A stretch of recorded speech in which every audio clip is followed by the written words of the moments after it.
Hello friends, welcome to our channel Tanomika Sweet Home.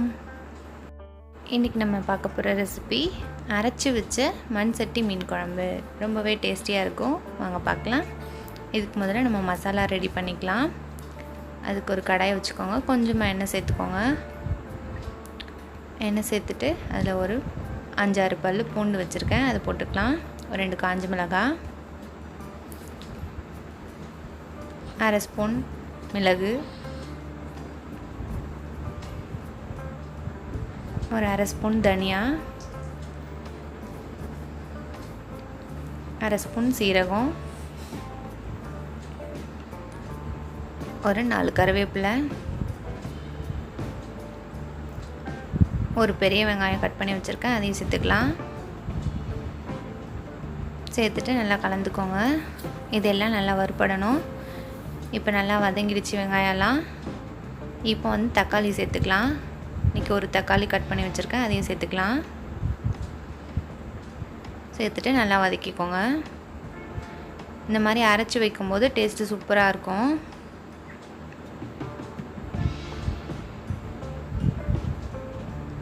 இதெல்லாம் நல்லா வதங்கிடுச்சு. இப்போ நம்ம வந்து இது கூட வந்து கொஞ்சமாக தேங்காய் வந்து துருக்கி வச்சுருக்கேன், அதை சேர்த்துக்கலாம். சேர்த்துட்டு இதையும் சேர்த்து ஒரு வதக்கிக்கோங்க. இது எல்லாத்தையும் வதக்கிட்டு நம்ம ஆற வச்சு மிக்சியில் போட்டு நல்லா பேஸ்ட்டாக வந்து அரைச்சி எடுத்துக்கணும். இதை ஃபஸ்ட் ரெடி பண்ணி வச்சுக்கலாம். அடுத்தது இப்போ குழம்பு செய்ய ஆரம்பிச்சிடலாம். நம்ம வந்து இன்றைக்கி மண் சட்டியில் தான் வந்து குழம்பு வைக்க போகிறோம். மீன் குழம்புலாம் மண் சட்டியில் வச்சோன்னா ரொம்ப சூப்பராக டேஸ்ட்டாக இருக்கும். ஃபஸ்ட்டு கொஞ்சமாக எண்ணெய் ஊற்றிட்டு ஒரு 1/4 ஸ்பூன் கடுகு போட்டுக்கலாம். ஒரு 1/4 ஸ்பூன் வெந்தயம், ஒரு 1/4 ஸ்பூன் சீரகம், இது எல்லாத்தையும் போட்டுக்கலாம். போட்டுட்டு இதெல்லாம் நல்லா பொரியட்டும். இப்போ ஒரு 4-5 கருவேப்பிலை போட்டுக்கலாம்.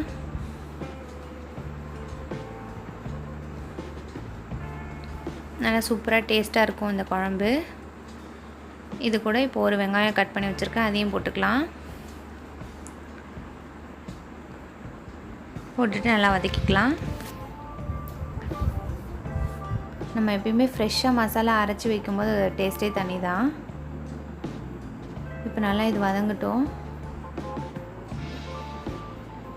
எப்பயுமே குழம்புல வந்து வெங்காயம் தக்காளி நல்லா வந்து குழைய வந்து வேகணும், வதங்கணும். அந்த மாதிரி வதங்கினா தான் நல்லா டேஸ்ட்டாக இருக்கும். இப்போ நம்ம வந்து இது கூட தக்காளி சேர்த்துக்கலாம். தக்காளியும் சேர்த்து நல்லா வதக்கிக்கலாம்.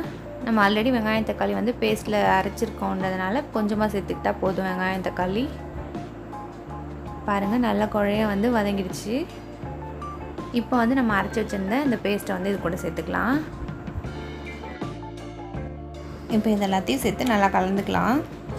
இந்த மாதிரி ஃப்ரெஷ்ஷாக மசாலா அரைச்சி வைக்கும்போது இது டேஸ்ட்டு சூப்பராக இருக்கும். இப்போ இந்த மசாலாவும் சேர்ந்து கொஞ்சம் நல்லா வதங்கட்டும்.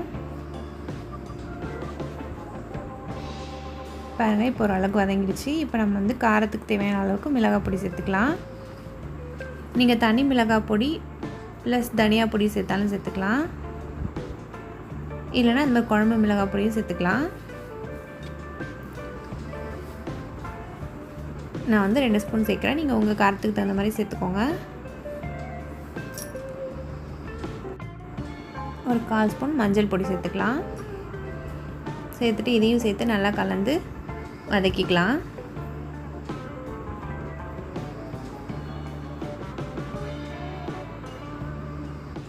இப்போ இந்த குழம்புக்கு தேவையான அளவுக்கு புளி எடுத்துக்கலாம். ஒரு எலுமிச்சம்பழம் சைஸ் அளவுக்கு புளியை வந்து நம்ம முன்னாடி ஊற வச்சுக்கலாம். இப்போ அந்த புளி தண்ணியை வந்து கரைச்சி நம்ம இந்த குழம்பு கூட சேர்த்துக்கலாம். இப்போ புளி தண்ணியை வந்து இது கூட இந்த மசாலா கூட ஆட் பண்ணி நல்லா கலந்து விட்டுக்கோங்க.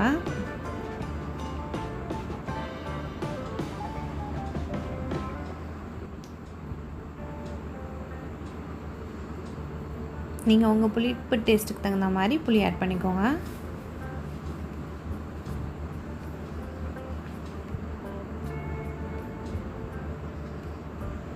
இப்போ நம்ம இதுக்கு தேவையான அளவுக்கு தண்ணி சேர்த்துக்கலாம். தண்ணி சேர்த்துட்டு தேவையான அளவுக்கு உப்பு சேர்த்துக்கோங்க. இப்போ இது எல்லாத்தையும் நல்லா மிக்ஸ் பண்ணி விட்டுக்கோங்க. இது எல்லாத்தையும் நல்லா மிக்ஸ் பண்ணிவிட்டு இப்போ இதை ஒரு மூடி போட்டு மூடி ஒரு 10 மினிட்ஸ் நல்லா கொதிக்க விட்டுடலாம். நம்ம மீன் போட்டதுக்கப்புறம் ஒரு 5 மினிட்ஸ் கொதிச்சா போதும். அதனால் முன்னாடியே நல்லா கொதிக்க விட்டுடலாம். இப்போ பாருங்கள் நல்லா கொதிச்சிச்சு குழம்பு. இப்போ வந்து நம்ம இதில் வந்து மீன் ஆட் பண்ணிக்கலாம். நம்ம இன்றைக்கி சங்கரா மீன் தான் எடுத்திருக்கோம். நான் ஒரு 1/2 கிலோ மீனை வந்து உப்பும் மஞ்சள் பொடியும் போட்டு நல்லா வாஷ் பண்ணி வச்சுருக்கேன். இப்போ இதை வந்து இது கூட ஆட் பண்ணிக்கலாம். அது குழம்புல ஆட் பண்ணிடலாம்.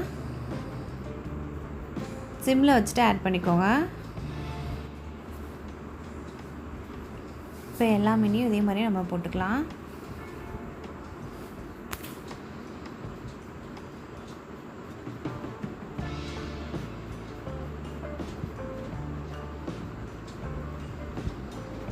போட்டுட்டு லைட்டாக கலந்து விட்டுக்கோங்க. கலந்துட்டு இப்போ ஒரு 5 மினிட்ஸ் கொதிக்க விட்டுடலாம். சிம்லேயே வச்சு கொதிக்க வைங்க, அப்போ தான் நல்லாயிருக்கும். இல்லைனா மீன்லாம் உடஞ்சிரும். இப்போ 5 மினிட்ஸ் ஆகிடுச்சு, கொதிச்சிடுச்சு குழம்பு. இப்போ வந்து கொஞ்சமாக கருவேப்பிலை கொத்தமல்லி போட்டுக்கலாம்.